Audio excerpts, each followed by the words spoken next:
Amen. She's after your family. She's after your ministry. She's after your anointing. Because guess what? She doesn't want to see God do what he wants to do in your life. She doesn't want to see God operate that anointing. But guess what? There are some people that in here, we have to take on the spirit of Jehu.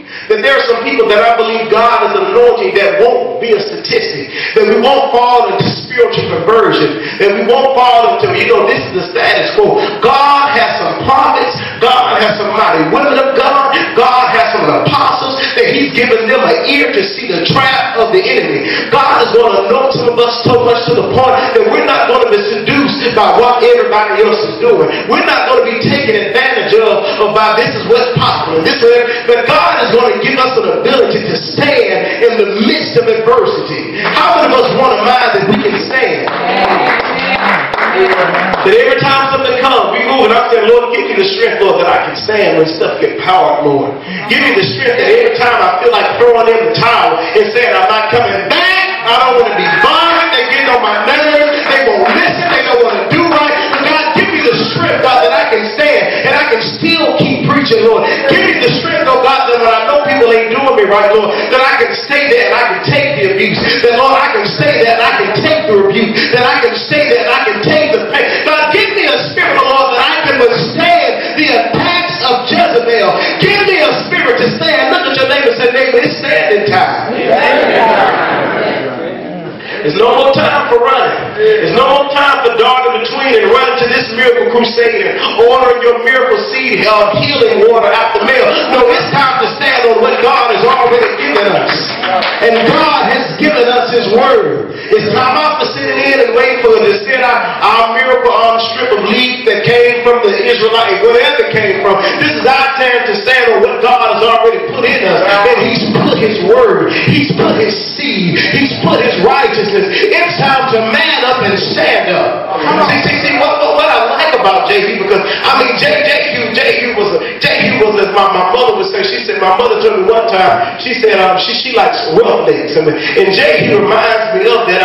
Jehu was a brother. He said, I'm not going to take any and everything. I know everybody else done backslid and they're living in the spirit of perversion. They go, so I'm going to stand up and I'm going to be the example. Well, ain't no more good neighbor. Well, guess what? There's one, because I'm here. You got to look at your neighbor and say, neighbor, I know I didn't tell you before, but I'm one of them. See, everybody had bowed and backslid. There's still some people here that's seeking the face of God. There's still some people here that say, Lord, send your power and not a commercial. There's still some people here tonight that say, Lord, give me a real move and not give me a show.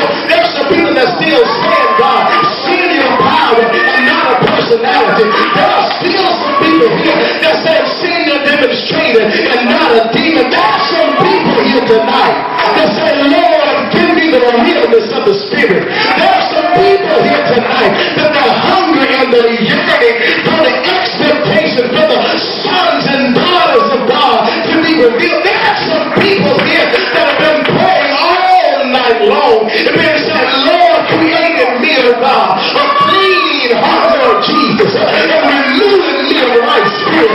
There are some people here tonight that are saying, Lord, just give me a mind that will run how you want me to run.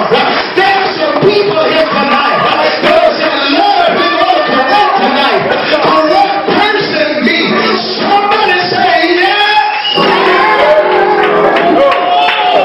The song they sung when I was a child, and in the service I'd come in and you could hear the song before you got it. I could hear the bass drum beating, I could hear the cymbals clapping, and I could hear the saints rejoicing, and somebody would cry, and somebody would say, witness, and somebody would pick it up, and somebody would say, for my Lord, and somebody would say, my soul is a witness, and somebody would pick it up and say, for my Lord. How many witnesses I got in here tonight? But you're not going to let this encouragement, you're not going to let famine, you're not going to let tiredness deter you from your ministry. You're not going to let lack of sleep. But how many of us have made a vow to the Lord tonight? That I'm running this thing not for popularity. I'm not running this thing to be popular. I'm not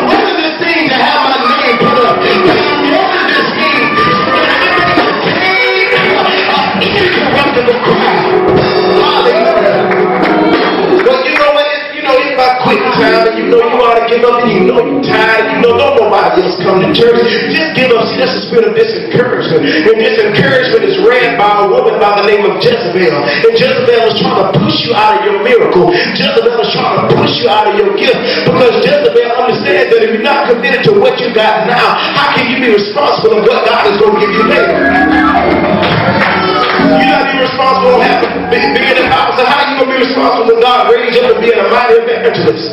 Disencouragement comes at small things so that you'll never get your greater things.